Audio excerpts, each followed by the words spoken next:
बिस्मिल्लाहिर्रहमानिर्रहीम। अस्सलाम वालेकुम फ्रेंड्स, सैम रेसिपीज़ में आप सबको खुश आमदीद। उम्मीद है कि आप सब लोग खैरियत से होंगे इंशाल्लाह ताला। आज मैं आप लोगों के लिए बहुत चटपटी और मज़ेदार सी बीफ तहारी की रेसिपी लेकर आई हूँ। रेसिपी से पहले काइंडली मेरे चैनल सैम रेसिपीज़ को सब्सक्राइब कर लीजिए और बेल आइकन को प्रेस कर दीजिए। आइए चलते हैं रेसिपी की तरफ। एक कुकर में मैंने 3/4 कप ऑयल को गर्म कर लिया है और उसमें एक दरमियाने साइज़ की प्याज शामिल कर रही हूँ। 3 दरमियाने साइज़ के टमाटर बारीक कटे हुए, 3 टेबलस्पून अदरक और लहसुन का पेस्ट, 1 टेबलस्पून साबुत काली मिर्चें, ज़ीरा भी 1 टेबलस्पून, 2 बड़े दालचीनी के टुकड़े लिए हैं, 4 मैंने यहाँ पे बड़ी इलायची ली है और 1 टीस्पून लौंग। जब प्याज का ये कलर आ जाए कि बिल्कुल लाइट ब्राउन होने लगे तो अब हम इसमें शामिल करेंगे सारे गरम मसाले,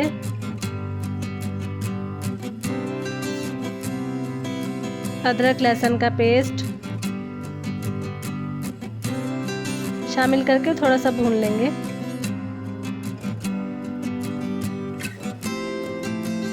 $750 ग्राम या 3 पाव बीफ मीट। अदरक लहसुन भी थोड़ा सा भुन गया है। अब हम इसमें गोश्त को शामिल कर देंगे, भूनेंगे। साथ ही मैं टमाटर भी शामिल कर रही हूँ, अच्छी तरह से भून लेंगे।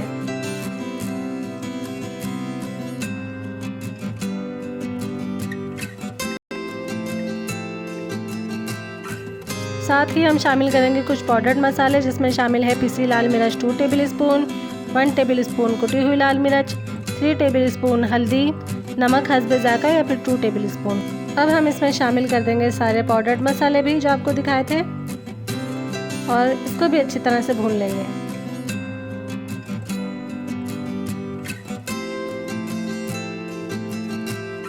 मसाला अच्छी तरह से भुन गया है। अब हम इसमें शामिल कर देंगे 2 गिलास पानी के और इसे कवर करके रख देंगे 20 से 25 मिनट या फिर गोश्त गल जाने तक। 25 मिनट हो चुके हैं और गोश्त गल चुका है। जब प्रेशर खुद से रिलीज़ हुआ तो फिर इसका हमने कवर हटाना है और आप देख सकते हैं कि अभी थोड़ा पानी इसमें है। अब इसी पॉइंट पे हम आलू शामिल कर देंगे। 5 दरमियाने साइज़ के आलू 4 टुकड़ों में कट कर लिया है। आलू अब हम इसमें शामिल कर देंगे। साथ ही मैं इसमें 5 अदद बारीक कटी हुई हरी मिर्चें भी शामिल कर रही हूँ। अच्छी तरह से भून लेंगे इसे भी।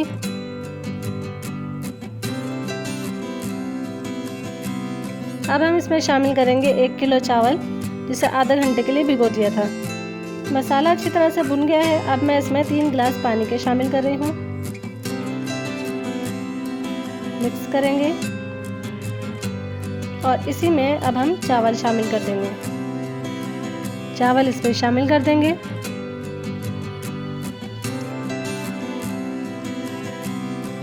मिक्स करेंगे। इस पॉइंट पर आप नमक भी टेस्ट करके चेक कर सकते हैं, अगर कम हो तो मज़ीद शामिल कर सकते हैं।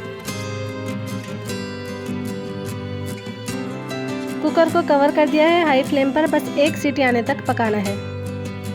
कुकर का प्रेशर जब खुद से रिलीज़ हो जाए तो अब हम इसका कवर हटा के चेक कर लेते हैं। ये बिल्कुल डन है।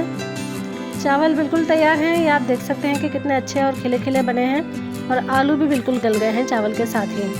अब हम इन्हें डिश आउट कर लेंगे।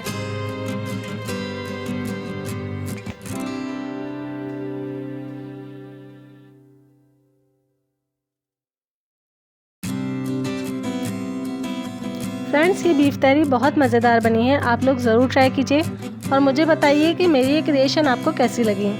रेसिपी पसंद आए तो लाइक कीजिए, अपने फ्रेंड्स के साथ शेयर कीजिए। चैनल पर नए आए हैं तो इसे सब्सक्राइब करना मत भूलिए। अपना बहुत ज़्यादा ख्याल रखिए। अल्लाह हाफ़िज़।